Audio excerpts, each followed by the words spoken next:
Look at this shit. What the fuck? This is why they want us to stay in the house.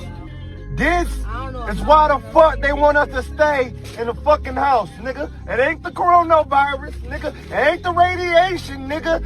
It's this. What the fuck is this? What is this? What is that? What is this? Hold on. What is this? What is this? What is that? What is this? What is this in the sky right now? What's going on? They not airplanes. They doing formations and shit. Like, what's going on? For real, for real. Somebody please explain to me, man. What's going on, man? Hey, this shit crazy right now. What the fuck? Whatever that is, it's so high. Right here. Look, there's another one. Way too fucking fast, bro. Whoa! Whoa! What was that? Yo. I'm outside. Holy shit, there's a fucking UFO, a gnarly big one. Holy shit, come outside, get everybody. Yo. There's a fucking gnarly Vista, California. The chariots of God are 20,000, even thousands of angels. The Lord is among them, as in Sinai, in the holy place. Yeah, hey, so when you see those angels around us, man, they're here because they were sent. They received orders. Hey, anytime you see a chariot, it ain't coincidence, man. Now we know that they watching the earth, right? But they were commanded to fly over you or fly wherever you see them. They were sent. Ain't no coincidence, man. Because it'd be a lot of times, it'd be like a chariot drought. Like you don't see them like that. But anytime they show up, they were sent. So you can see it because you know what it is. But we're in a time he's going to command deliverances for Jacob. He's going to command his son to come back. And only his son can deliver us, man. And only the Father knows the day. Alright? The chariots of God are 20,000, even thousands of angels. The Lord is among them, as in Sinai. Yo, check this out, man. What's that, man? I don't know, I'm recording it. That's not a plane, is it? No way, what's that flashing thing? It's way too big. It should look like it's coming towards us, bro. Whoa! Yo! Where's it? Outside! Oh, shit! See that?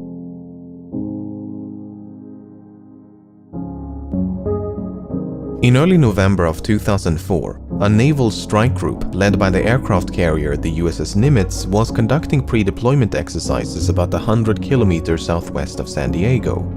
Starting around the 10th of November, radar technicians aboard a guided missile cruiser the USS Princeton were puzzled by a series of unidentified radar tracks near San Clemente Island.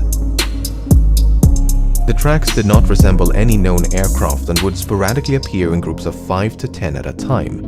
Suspecting a malfunction of some sort, the recently upgraded Spy-1 radar system was taken offline and recalibrated.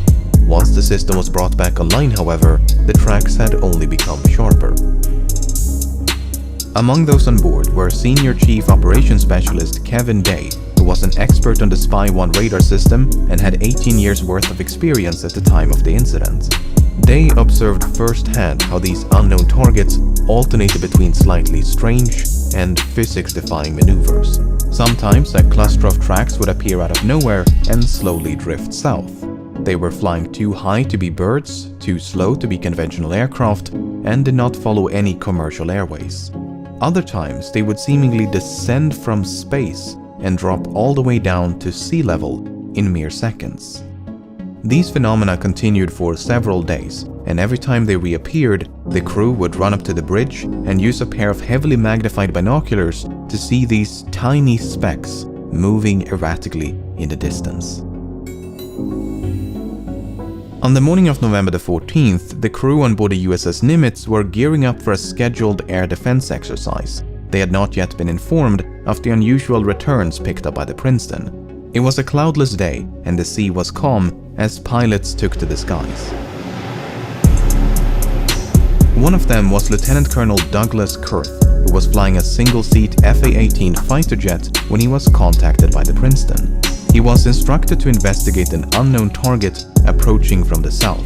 The Princeton also wanted to know if he carried any weapons, to which the answer was no.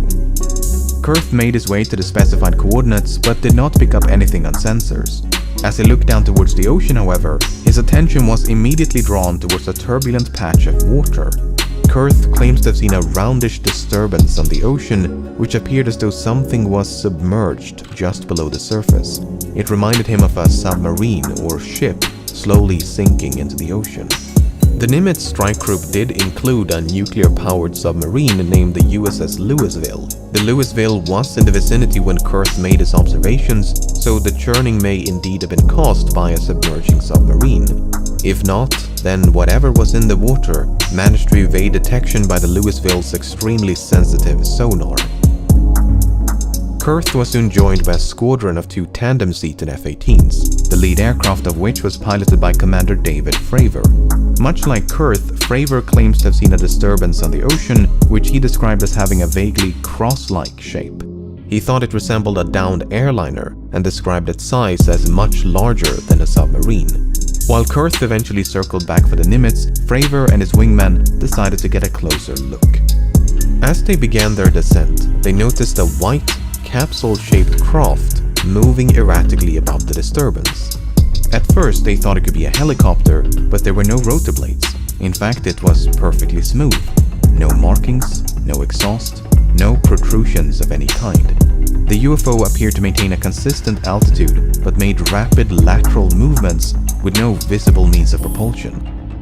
According to Fravor, it was a bit smaller than an F-18 and resembled a giant mint of Tic Tac. As Fravor continued to descend, his wingman decided to maintain altitude and kept watching from above.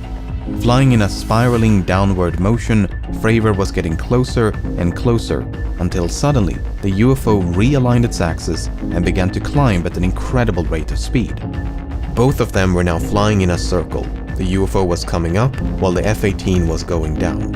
In an effort to close the distance between them, Fravor made a final aggressive turn before the UFO rapidly accelerated up to hypersonic speed and disappeared in a matter of seconds. As they looked down towards the ocean, it was now perfectly calm. Okay, but what about the video? Well, so Fravor and his wingman made it back to the Nimitz. They landed and ran into a different flight crew preparing to head back out.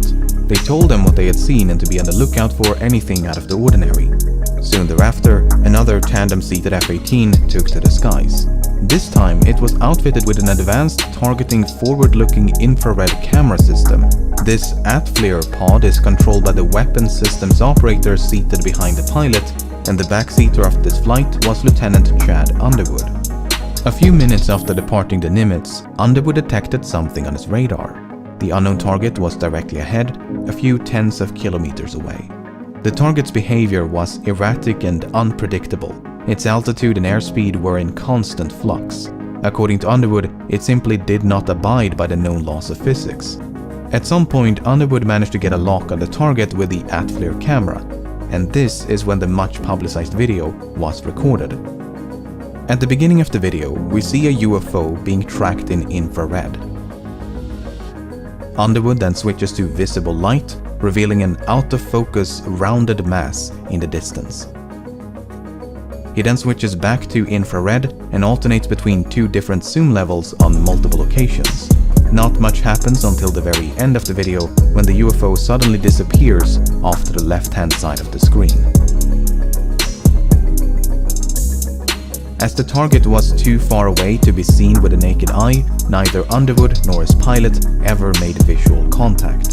The Princeton continued to detect anomalous radar tracks for at least 2 more days, and according to Senior Chief Day, they eventually disappeared near the Mexican island of Guadalupe. Yeah, hey, so when you see those angels around us, man, they're here because they were sent. They received orders. Hey, anytime you see a chariot, it ain't coincidence, man. Now we know that they watching the earth, right? But they were commanded to fly over you or fly wherever you see them. They were sent. Ain't no coincidence, man. Cause it'd be a lot of times, it'd be like a chariot drop, like you don't see them like that. But anytime they show up, they were sent. So you can see it, cause you know what it is. But we're in a time, he's gonna command deliverances for Jacob. He's gonna command his son to come back. And only his son can deliver us, man. And only the Father knows the day. Alright? But of that day and hour knoweth no man, no, not the angels of heaven, but my Father only. But as the days of Noah were, so shall also the coming of the Son of Man be. Whereas in the days that were before the flood, they were eating and drinking, marrying, and giving in marriage, until the day that Noah entered into the ark, and knew not until the flood came, and took them all away. So shall also the coming of the Son of Man be.